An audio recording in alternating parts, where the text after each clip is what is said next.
পরিষ্কার পরিচ্ছন্ন কীভাবে? আপনি প্রতিদিন কুসুম কুসুম গরম পানি করি গরম পানিতে গোসল করবেন এবং যে পরনের যে কাপড়টা থাকবো পরনের কাপড়গুলো গরম পানিতে শুকাইবেন।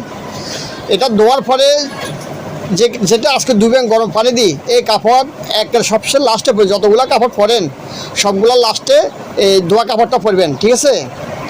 এটা যত এক সপ্তাহ পরে পরলে ভালো হবে। যে কাপড়টা ধুবেন আজকে গরম পানি দিই, এটা সবগুলো লাস্টে মানে এক সপ্তাহ পরে পরলে ভালো হবে। গেপ দি হ্যাঁ, ফাঁকে ফাঁকে গেপ দি পরলে এই কাপড়টা ভালো হবে, অ্যালার্জিটা তাড়াতাড়ি কমবে। আর বিছনা চাদর এরকম বেডশিট যেখানে ঘুমান এগুলো আপনি প্রতিদিন গরম পানি বা 2-1 দিন পর গরম পানি ধুয়ে দিতে হবে। আপনার সাথে যদি অ্যালার্জি রুগী থাকে এই যে আপনি যেহেতু পরিষ্কার পরিচ্ছন্ন চলবেন, ওটা থেকে একটু আলাদা থাকতে হবে সবাই। হ্যাঁ,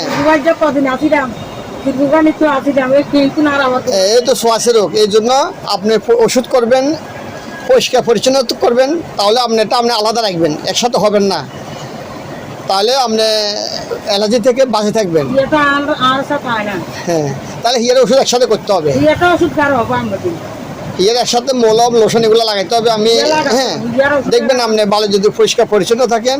আর গরম পানি প্রতিদিন গরম পানি গোসল করবেন, কাপড়টা গরম পানি ধুবেন। আপনি এই কাপড়টা যেটা ধুবেন এই কাপড়টা এক সপ্তাহ পরবেন।